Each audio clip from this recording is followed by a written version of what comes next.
we started as app dev people, and we needed to have somebody on the other side of that conversation, the device people, to know what they were doing. And our basic message was, get the data to us, and then we'll take it from there, and we can do anything you want, which was generally true.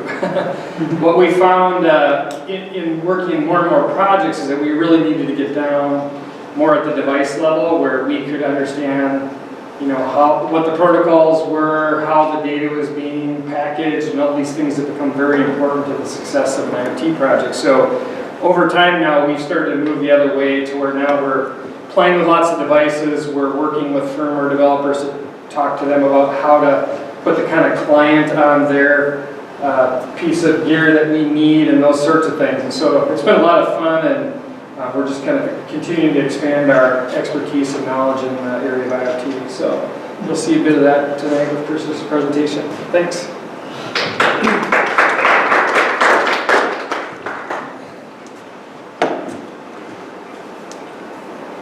Any other, I don't know why I came back up here. Any other pieces of housekeeping for on the GDG side?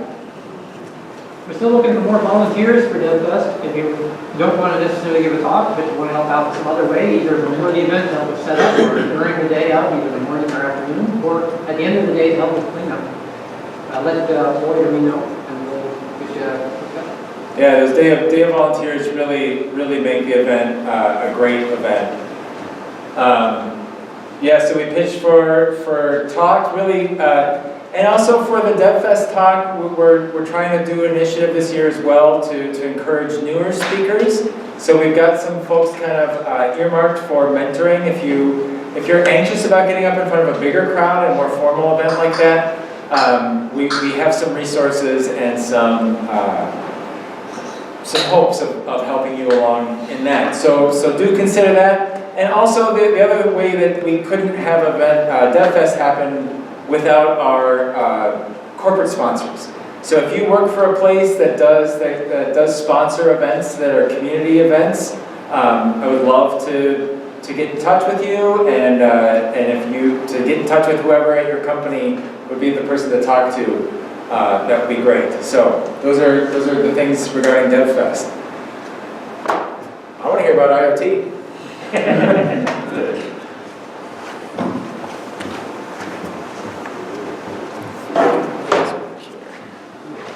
Hello, I'm Chris Davis. I'm one of the senior developers here at Agosto. I tend to stick around the device level. I tend to work on Android and IoT devices and Chrome OS quite a bit as well. I have some experience in the server side, but these days I tend to stick around there for Agosto purposes. What I'm about to show you today kind of covers this will be a little bit of an overview. I'll get down to some code, but most of it is going to be a high-level overview of the kind of three different kind of technologies, but mostly IoT Core and Android things. But a little bit about how this kind of presentation and topic, kind of the genesis of it is, here at Agosto, we're like a premier partner with Google. We won awards. I don't know the last award. What's the last award we just won? Last year we got what was it?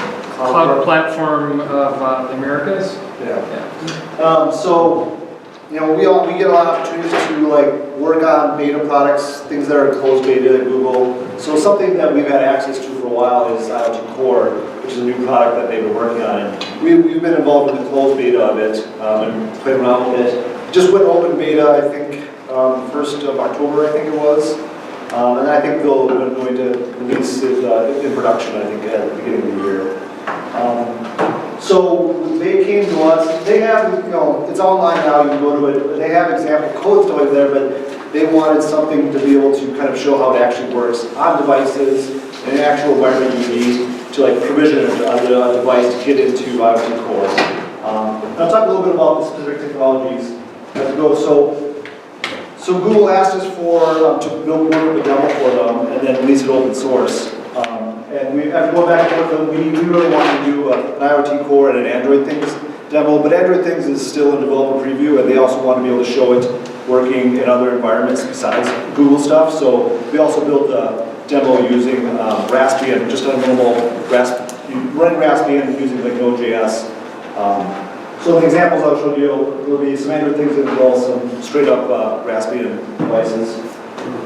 Just before I get started here, how many people here kind of work on either IoT devices or Android or iOS developers? How many people are? And then how about people that work on the more server side type things? Okay. So there'll be a little bit for everyone here. This is kind of a broad spectrum of stuff, but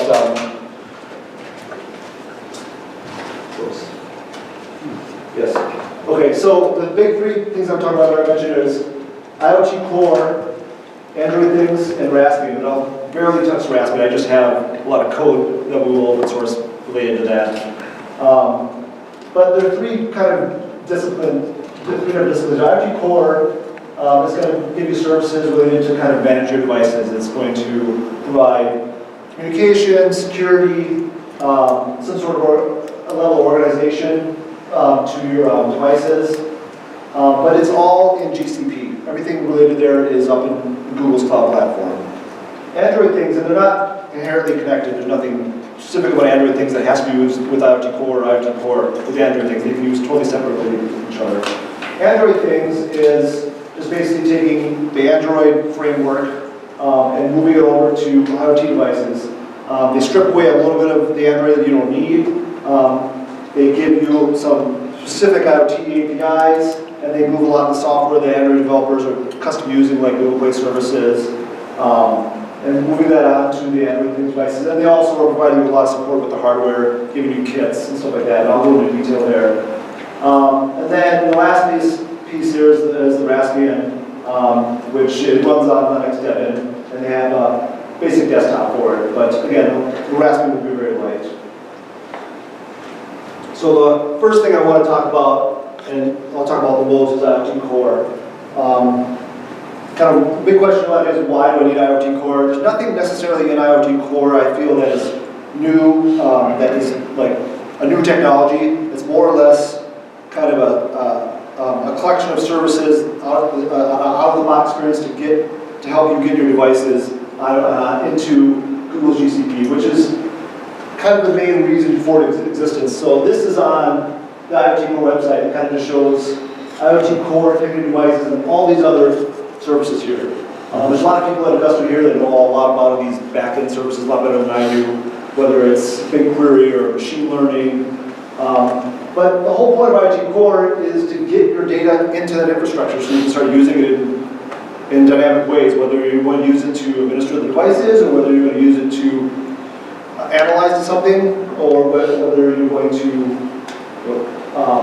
try to build some sort of machine learning model or improve some sort of artificial intelligence model. Whatever it is, you need to get the data into IoT Core or into the GCP some way, and this is what IoT Core provides for you. And not only do you need to get it into to Google's platform, but you need to get it there in an efficient and cheaply manner.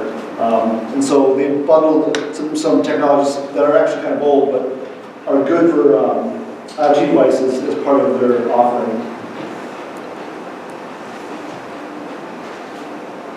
So what does IoT Core provide? And so this is one more diagram that they kind of have on their website. This is the kind of the guts of IoT Core. There's mainly there's a communication bridge, and then there's a lot of features here related to device management. So really, when I think about IoT Core, I don't really think of the individual components as much as I think of it as offering you two things, and that is a protocol bridge and device manager. That means a lot of things, and we'll be adding more to this right side as they kind of develop the products. But you need some way to communicate with IoT with GCP, and they provide two protocol bridges, MQTT, which I'll talk extensively about, and then HTTP as well if you want to use that.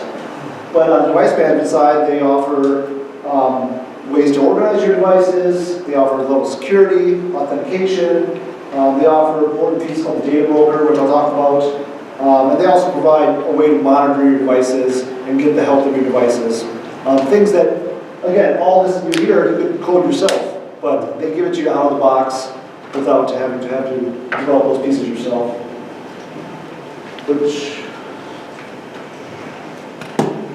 So, on the device management side, the one thing that they give you is, in your IoT project, they give you registries. So you can create a registry for your devices for whatever purpose you have. If you have your clients meet with your Target devices in one area, and your Kmart devices in another, or your Walmart devices in another registry for your clients, or you might have different registries for the purpose of the devices. But it allows you to take all your devices and put them in specific registries, and those registries have their own pub subtopics to subscribe to pull data from, and push data into. It also provides you with security. They use sign-in keys, signed JWTs to authenticate with IoT Core, which is a lot better than, say, using some sort of username or password or something like that. It uses TLS 1.2. And then there's also a device management API that you can use to administer IoT Core, and you can leverage Google's identity and management roles and permissions to do that. And in our app that we're going to demo, uses that pretty extensively for determining what you're allowed to do with the provisioning app. Another important piece it has is the ability to push down device configurations down to your device. So all your IoT devices are going to need to be told what to do, to tell what state they should have. Maybe they have a fan that needs to be turned on, or a sensor that needs to be turned on or turned off, or it needs to have determined how much data it should be sending up. IoT Core gives you a really convenient way to push down those device configurations to your devices. It offers communication blocking, so if you have a device that is misbehaving, it's pumping bad data into your GCP project, or it's pushing too much data, or you have the ability to block it, especially if the device is hard to reach or it's somewhere where you can't, turn it off. So it allows you to filter devices out, and then also it provides a lot of health monitoring to tell you what devices are connected, when's the last time they connected, how many times they've lost their connection, when they've got their device configurations, all that type of stuff that you need to know to make sure your devices are healthy. Can we ask questions? Absolutely, I'm sorry about that. Yeah. Go ahead. Okay. So the device configurations and this device management, is this like a Kion? Have you ever heard of Kion? It's like, it's an IoT platform that you can manage and program IoT devices and such like that. It sounds similar to that, Okay. but I haven't had a lot of experience with that. I have experience with Amazon's, which is also called IoT Core, I believe, Yeah. oddly enough. It offers some of the same services. But as you can see, kind of looking at the list, there's nothing there that's new. It's all just kind of a packaging of this to give you kind of out-of-the-box experience. They have a list of devices that they can manage? They can manage any device that uses the protocols that you want to use. So it doesn't make a difference what device you're using. As long as the device can adhere to the security standards and use either the HTTP or the FTP protocol, they can use IoT Core. So we're not really tied to any type of device at all. But there's pushing these device configs and stuff like that. This is more of a mechanism to give the information, but what you do with those device configs is really up to the device. So it's more or less an infrastructure to provide you. It doesn't actually configure the devices themselves. If you tell the device to turn on a fan, you gotta make sure to decode it, the device turns on the fan. So the device is just essentially a JSON file you can deliver to the device. Any other questions? Just interrupt me if you have a question. Or raise it.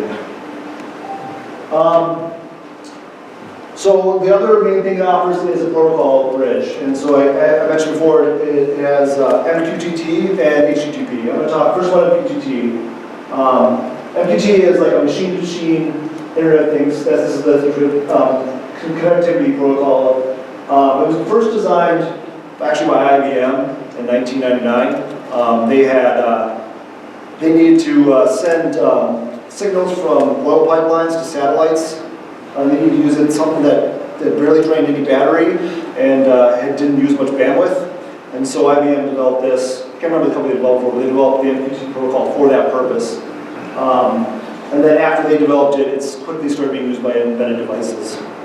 But it uses a kind of a pub sub model, which requires a broker to relay communications between publishers and subscribers.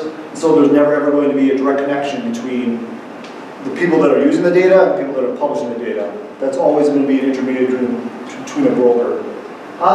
Interesting enough, even before Google developed IoT Core, they knew they had to get the people's data from devices up into GCP, so they actually had Agosto develop one of the first MQTT brokers for GCP. I don't remember when we did it, like, what, 2 years ago, a year and a half ago? Yeah, a year and a half ago. So that's actually open sourced on our website, or on our GitHub repo.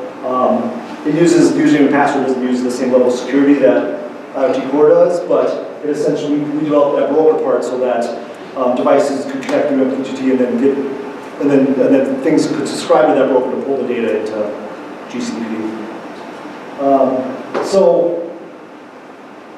It uses TCP, which has some benefits like guaranteeing the order of the packets as well as error correction. It also has quality service levels, which are nice. So, like, if you are putting a device in an area where you know the connectivities will be bad, and you want to say, okay, some packets can be dropped, and that's okay. Or if you're in an environment where you need to make sure every single packet makes it there, you can kind of adjust that quality of service level. When you establish your connection, you can define, okay, I want quality service level 1, or I want quality service level 2, depending on your environment of the device. Question? Go ahead. Can you adjust that based on the data that's being transmitted, and some data needs 1 and some needs 3? Yes, I mean, when you do a publish call, which I'll kind of show you some code in the future here, you actually set the quality service of that publish call. So you can set one thing to 2, one thing to 3, depending on how important the data is. You can also do it on the incoming connection where you subscribe. You use the same kind of a pub sub model to pull the device configurations in. So you subscribe to a device configuration topic, and then those things come in. You can say, you know, I want to make sure I get my device configurations in, or you can be in a situation where if I miss a device configuration from time to time, it's okay. It's also, in January 2016, became an ISO standard. We went through a couple other standardizations, so I think it's really picked up a lot of steam since then, and now that it's standardized. Does anyone have a question about that aspect of MQTT? Is it TCP? Is it multicast or unit? Can you set it to unicast so that way it's more secure, only specific? And it uses TLS for the entire connection, so it should be encrypted the whole way. At least IoT Core does. I don't know if that's I think that is a spec for MQTT to make sure it has to be using TLS. But it wouldn't be multicast. I don't think so. Thank you.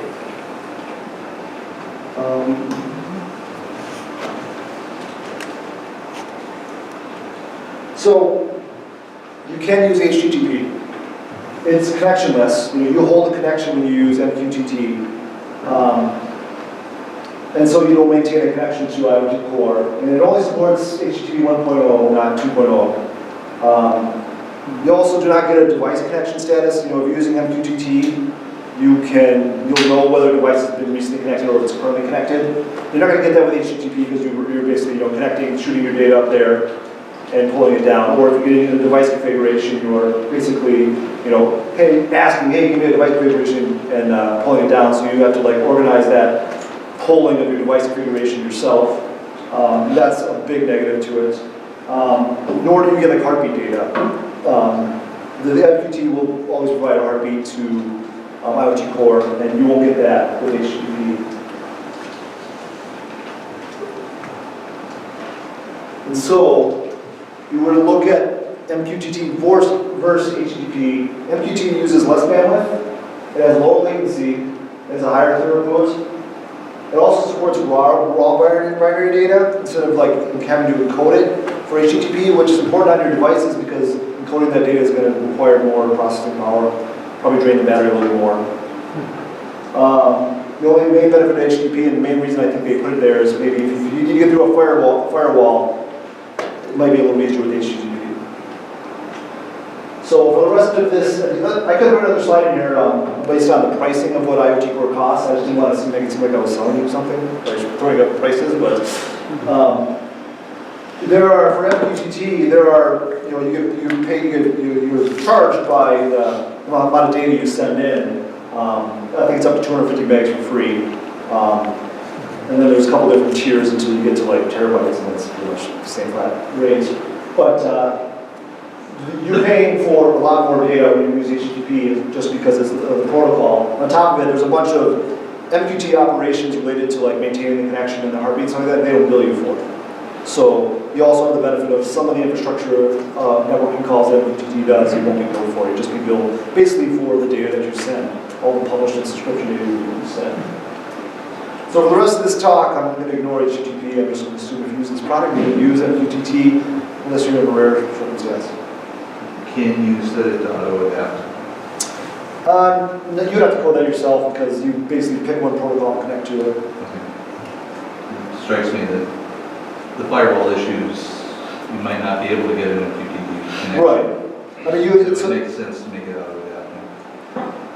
I mean, in many ways, that's going to be, that could be something, when I get in the future, I talk about Android things, maybe that was something they build into Android things, but in this model I'm showing you about MQT, really on the client is like nothing, the IoT Core doesn't really provide you anything in the client, they're just providing you protocols.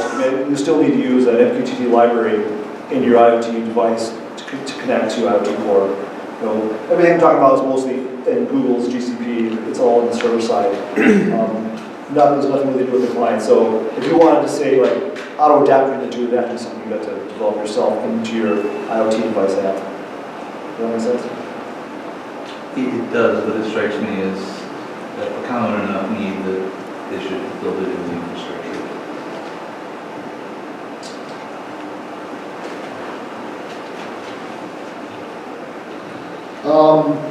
So in order to get a device into IoT Core,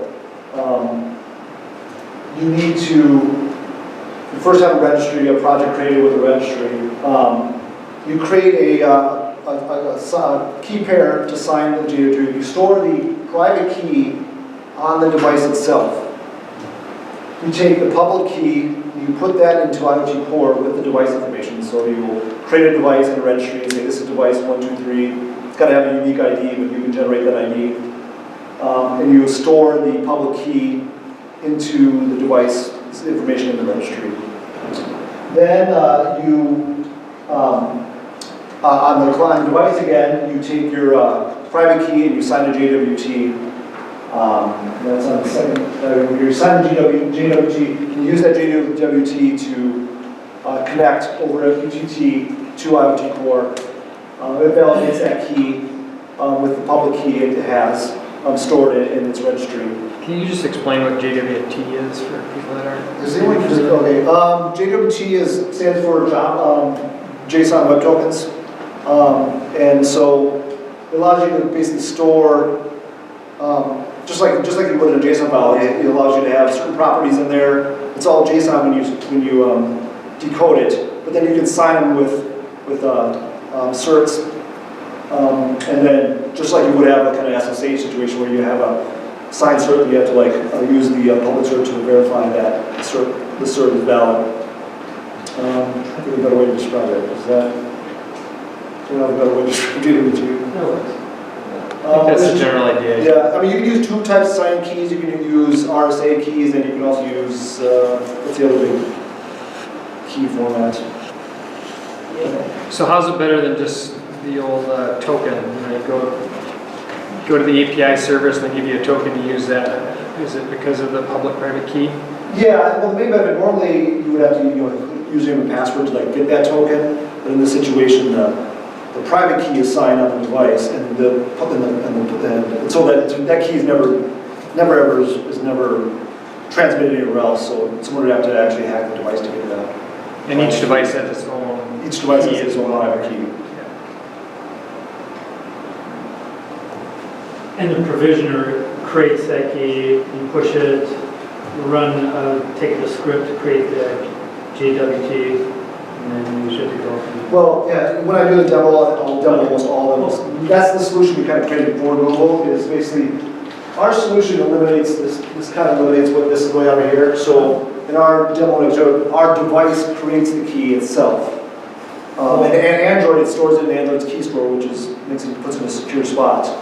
And then the app and the device tells an Android app we have, okay, here's my device key, here's my public key, and the Android app tells IoT Core, here's a new device for you, here's this public key, here's this device ID, put it in that registry.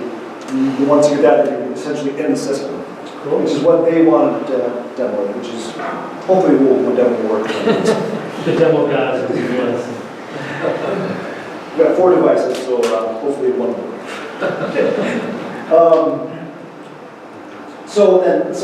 That's kind of the bridging process, and this is the actual connection process here. So you create the JWT on the device, you connect with the JWT, and then the IoT Core verifies that JWT. And then you're connected offline.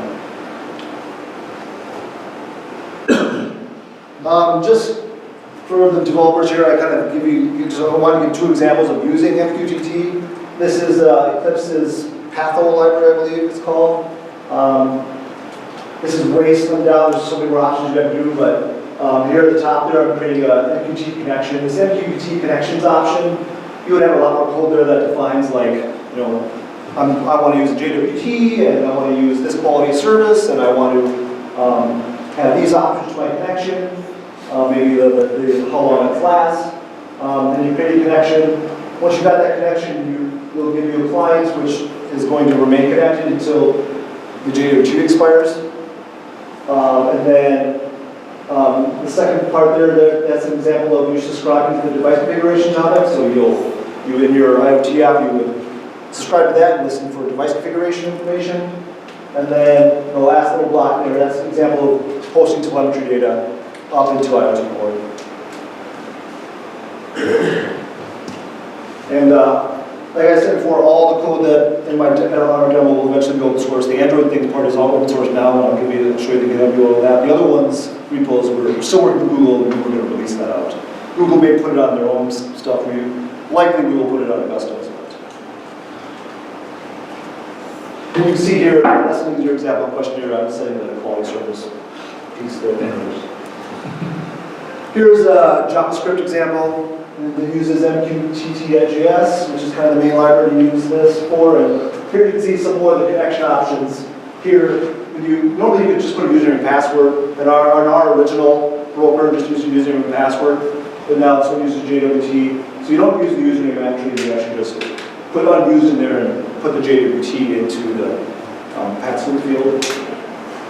And then again, there's a subscription to the device topic. And obviously, a lot less code when you do JavaScript or Java.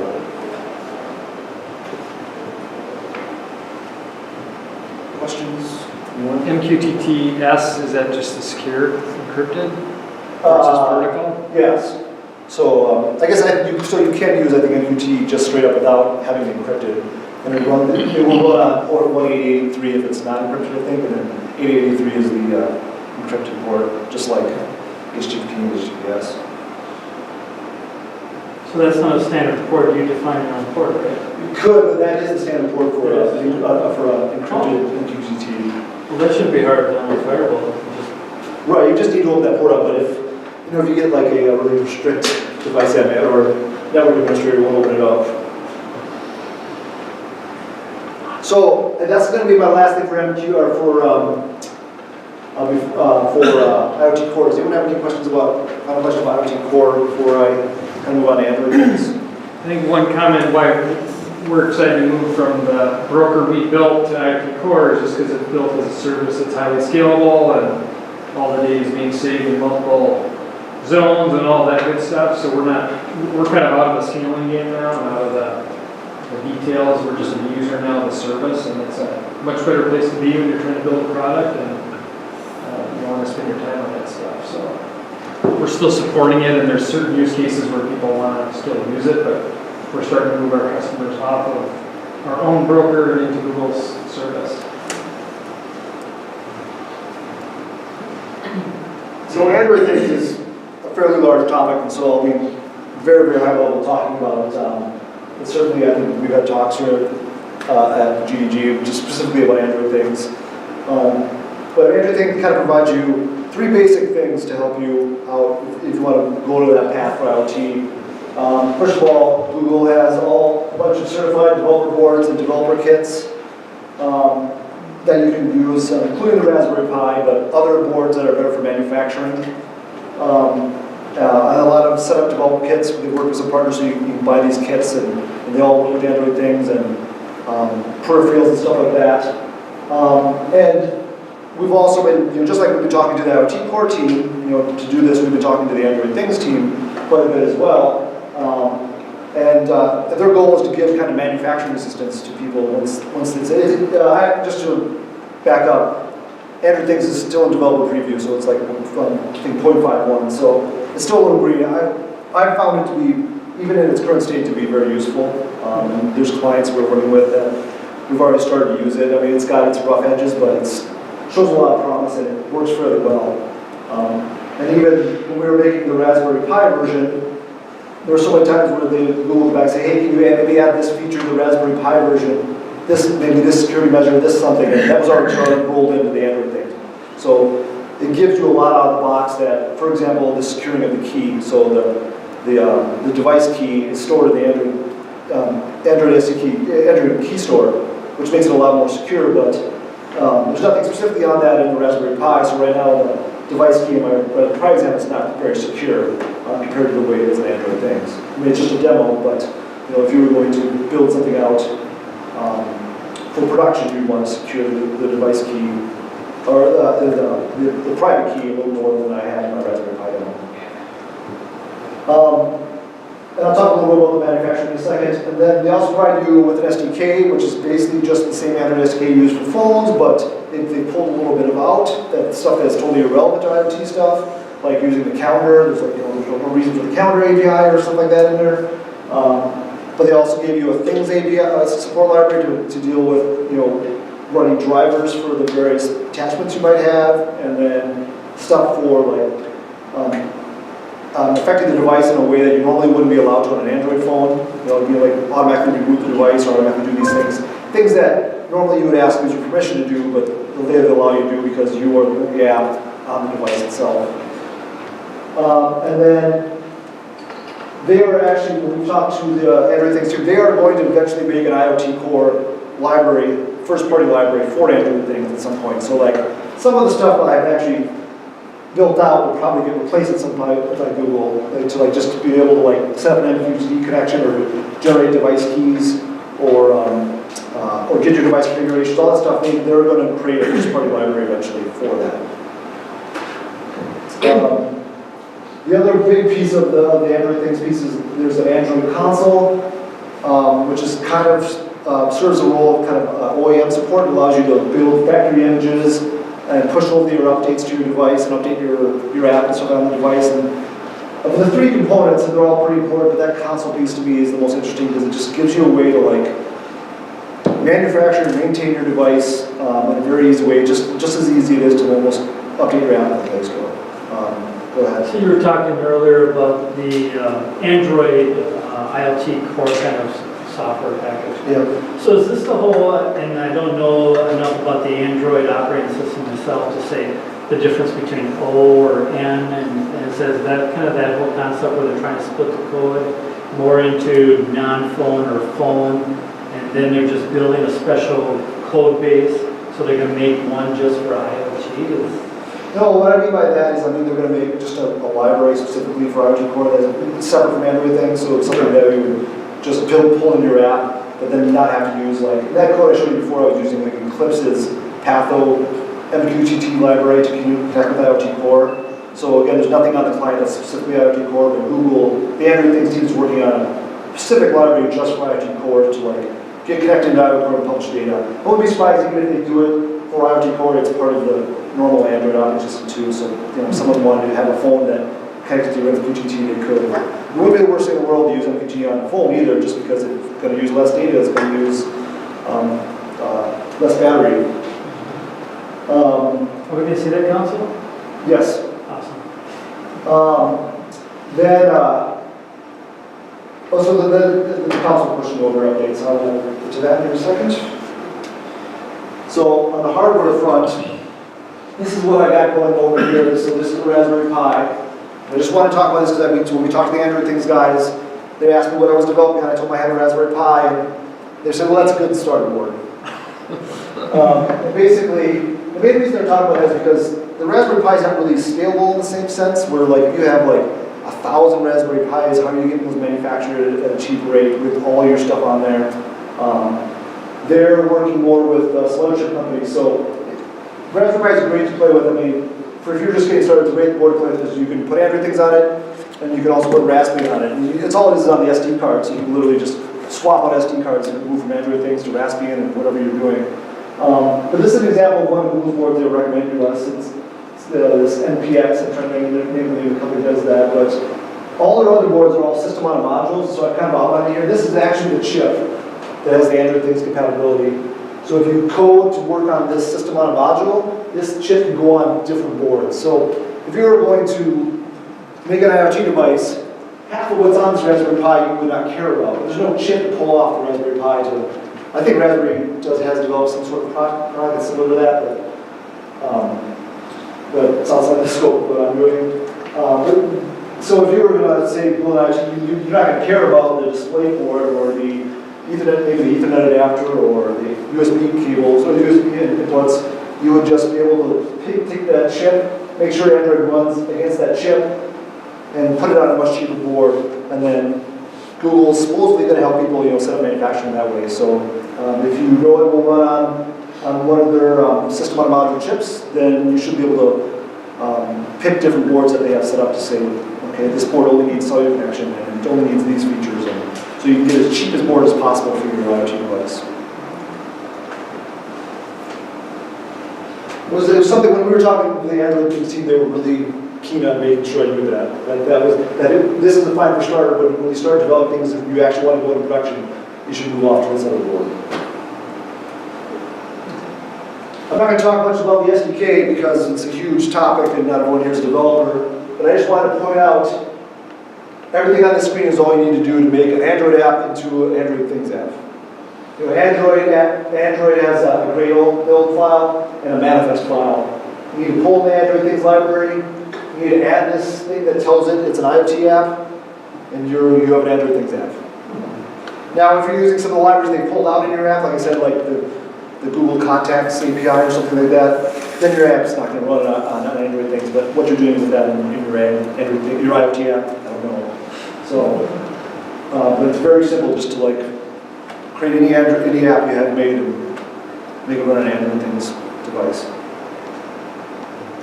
And again, there's nothing that says you have to use IoT Core for Android Things app, so if you just want to use Firebase or something like that in your Android Things app, you can do that. Or any Google Play Service item for that matter. I just think IoT Core is a good fit. And then the Android Things console, which I'll show in 2 seconds when I put on this link, is, again, it allows you to make factory images. So like the image that you would send to a manufacturer to burn into your board. And that image you can make from it is designed to go to the Android console for over-the-air updates. So once you create your factory image, it's burnt into there where it will go to look for updates. And then you can use the Android Things console also build developer images for yourself. And then push the over-the-air updates. Little tip for anyone who's getting started, always use like an empty, and I'll show this, an empty Android Things image that has no apps on it for your development purposes. If you create a factory image with your app and then put that in a card, you won't be able to overwrite that app during development. So you're going to want to just create a brand new, fresh Android Things image, put it on your device, and then just hook it up to ADB and start developing that way for the app. So I will show you quickly here in the Android console kind of how you would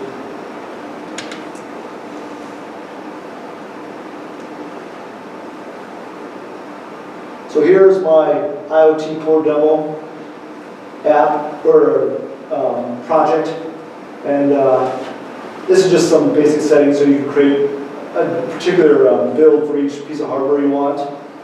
Here I have the Raspberry Pi version. And you can say whether or not you want Google Play Service to be built into your factory image. And this is where you actually build the images. So you upload a bundle, and a bundle is a zip file containing all the Android apps you want to run on your device. So it's going to be your Android app that you've developed, but if you have some other apps that you want to toss through a tab to get information to get back, maybe like a barcode scanning app or something like that, if it was an IoT device that had a camera on it, you can defer to other apps, but you have to package them as part of your order. You take your bundle of apps you want to run. One of them has to be set with that manifest I showed you on that SDK page that says this is an IoT launcher app. And then you pick a Android Things firmware version. Currently we're at 5.1. And then between those you create a build. So you kind of have a version of your app with a certain OS build. And then you can download your image and you just burn that image to your SD card just like you would any other Raspberry Pi image. And then when you feel like you've tested your image and you feel good about it, you can you start a new update. You basically pick the image you want to go from, and then you start to update it, and then eventually it will tell you. You pick what Android app you want, what Android Things version you want, and you push the update. And then in theory, it will start telling you how many devices have updated. I find that doesn't work really right now. So it will sometimes say, oh, things have updated, and sometimes it doesn't. So that's apparently a work in progress. But it is preview. For a preview version, most things work.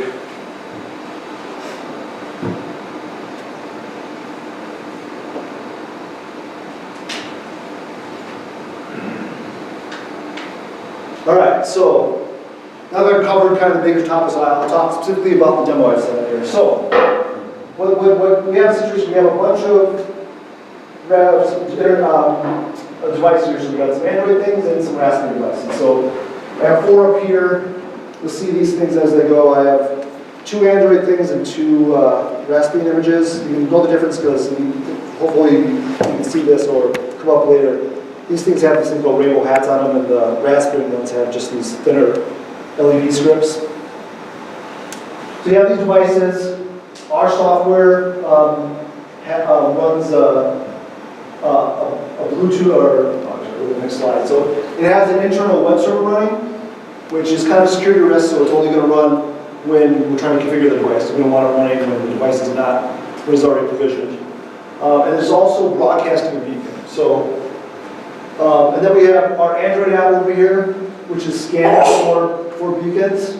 And then I have IoT Core here. So our goal is to get these things all the way in here. So the first thing our demo does is these beacons, or these devices are broadcasting Eddystone URLs. But they're IP addresses, not URL, not domains, so that they won't be picked up by the physical web stuff. So if anyone has a beacon scanning app, you should be able to see 4 beacons being broadcast here. The Android app picks up those beacons, and if a URL, if an IP address is in there, then it will know that there's a running web server. Otherwise, I'll just broadcast a device ID to allow me to identify the device so I can look into the IoT Core's registry to see if that device is in there or not. If the device is in there, it will pop up as green. If it's in that registry, if the device is already provisioned, but it's in a different registry, it will pop up as yellow. If the device is completely unprovisioned, it will pop up as red. Once it figures out there's a device nearby, it will query the HTTP server inside the device and get its device ID and the public key, the public part of the signing key.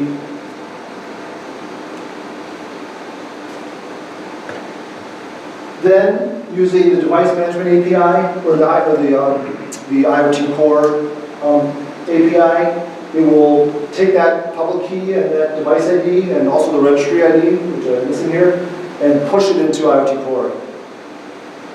If it gets a successful response from the API, it will then post the registry and the project ID, which are required for you to set up an MQTT connection, back to the device. At that point, the device can establish an MQTT connection. And so it establishes an MQTT connection, and then it starts to subscribe to its device configuration topic, and it starts publishing telemetry data into the device's telemetry topic. the first thing that the app will do at that point is to actually do a device configuration update to tell the device to turn off its HTTP server. So one of the main configurations I have in this demo is whether or not the configuration server is allowed to run. So at that point, the device's HTTP server will shut off, but you can turn it back on if you want to. And that's kind of the end of the demo. And then there's some other features we have that are just like flash lights. So if you wanted to do this one specifically, but you don't know what IP address it is, I have just a way to be able to like turn the light on, so you know, okay, well that's the device I want to do. And then you can reset a device if you redo it. So with that said, I'll do the demo. Hopefully I can bring my Android app here.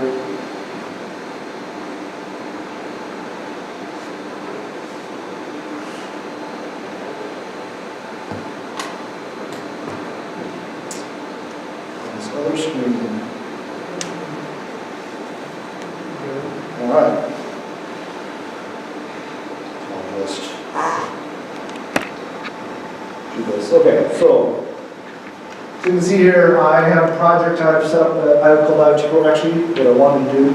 I'll pull up that IoT console as well on this other screen.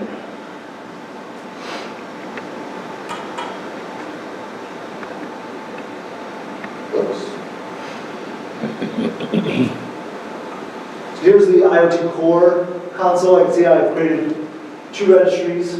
This is a client we're working with. And then my IoT Core demo.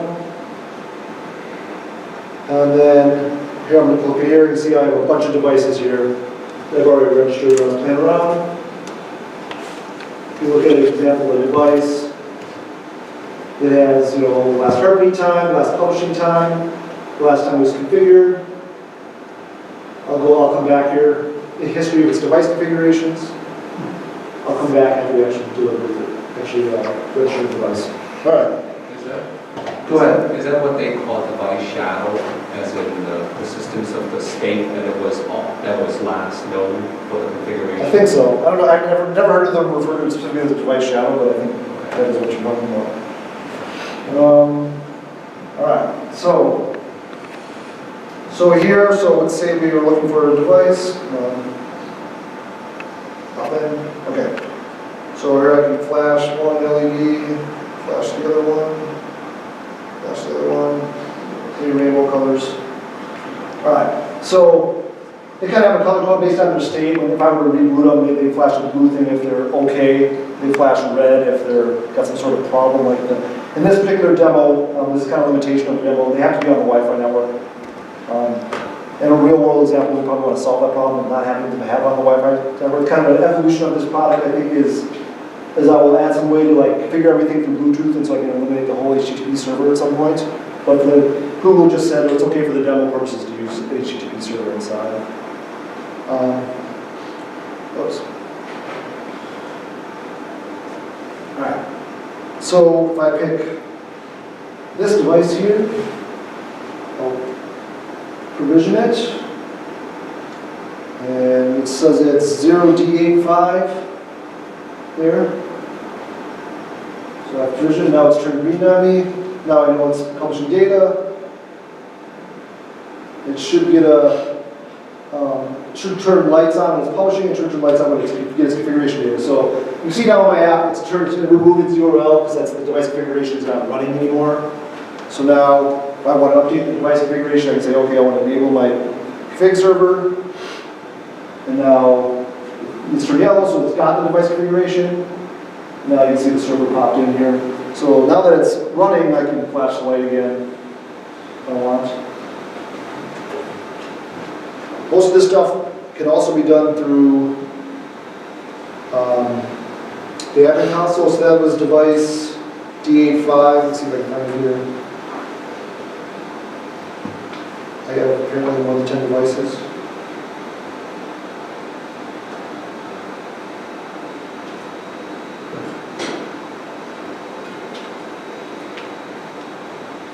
But you have to have a phone or some kind of Android device local for this to talk to before it goes to the console or to the core. Right, so it's not here until I add it in there. I just can't see my number. Pick your own registry. No, it's a registry. You know what we'll do? We'll create a new registry.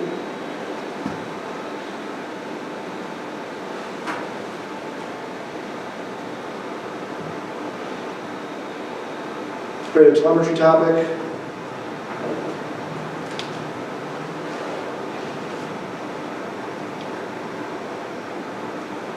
Create a device state topic.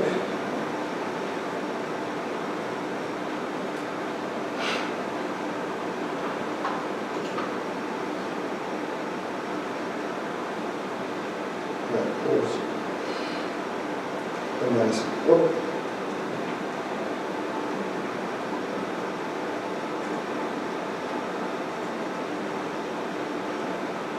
All right, so this should be a lot easier to find.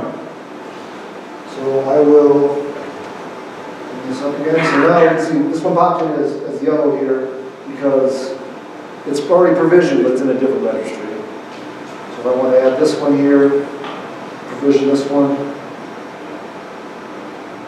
So now that's provisioned. And I will just show you how I can use this console. Use some of the same stuff I'm doing with the app. So if I go to this registry, there's that device we just added. This doesn't have a heartbeat yet, but it does say it was configured. Here I can update the configuration file. Here is an example of the JSON file. It said config server on, so I'll just turn this to true. Send the device, should get its configuration.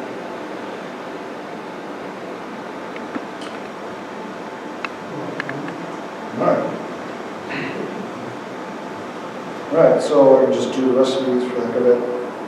Provision this one. Provision the last one.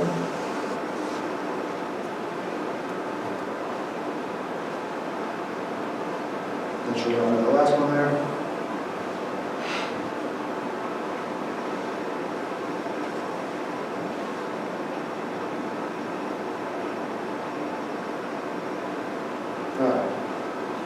Turn this on again. Alright. So that's kind of what they wanted to do. That's kind of the whole provision process there.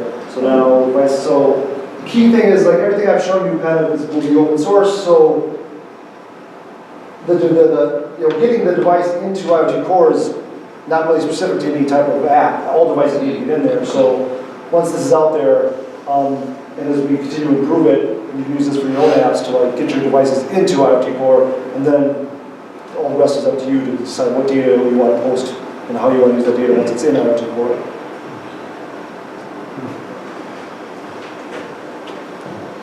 We can try resetting a device. This is sometimes reset that one. It's one of them we do. All right.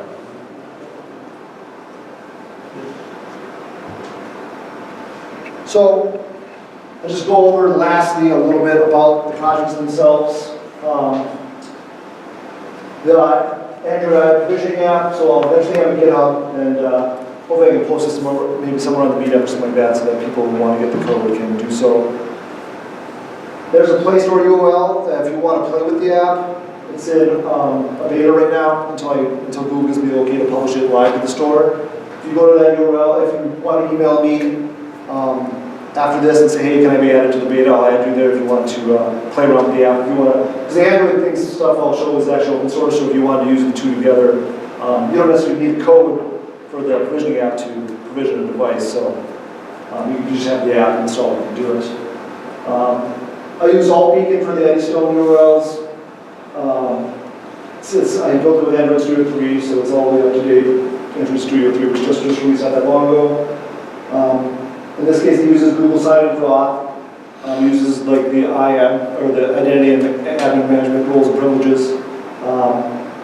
I can use, normally if Android developers know that you would use like Google Play Services for most libraries, most stuff that you would interface with in Google, but we actually have to use the Java library, the Java client library for this.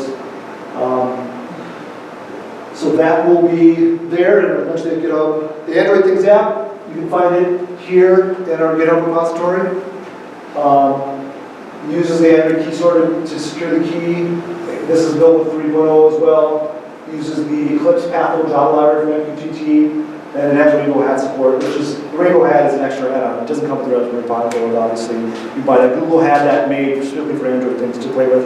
It's got a ton of stuff in it. It's got like a temperature sensor in there. It's got a number of things in there. It's got 3 touch buttons. It's got LEDs on the front of the touch button, so it's got a lot of nice, it's got a, I can't remember what you call the readouts, like the old school letter readouts that are like the circles. These ones right here, is that what they're called? There's a word for those, I can't remember what it is. And then, so it's a library, so all you have to do is use Jetpack and pull it in, and then you got pretty much everything that I've shown you from the provisioning, from the all the code you need to run a web server, advertise the Bluetooth, create the device keys, and then get an MQTT connection. Can you go back to one slide real quick? Absolutely. Oops, going forward. Thank you. And then, I didn't talk a lot about it, but the Raspberry Pi version, we will, or the Node.js version we'll put up as well for open source. That actually has some nice, because it's not, doesn't have all the bells and whistles that Android things have. Ray back there made a lot of kind of Unix install scripts and stuff to like set it up so it runs on boot and logs to a normal logging place. I can't remember what else we did for it just make sure it runs like a normal device. And then I use MQTT, I already said I use MQTT.js for the MQTT part. And then there's a link to the library I use for the Eddystone beacon advertising. That's my name, that's my email address, and thank you for coming. Good job.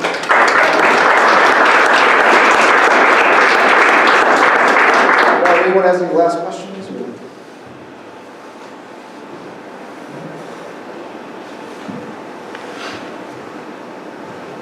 Thanks, Chris. That's great. Still some food, still a little bit of time. So thanks everybody for coming out. Next month, down at the Nerdery. And then, when it's a new year. Thanks.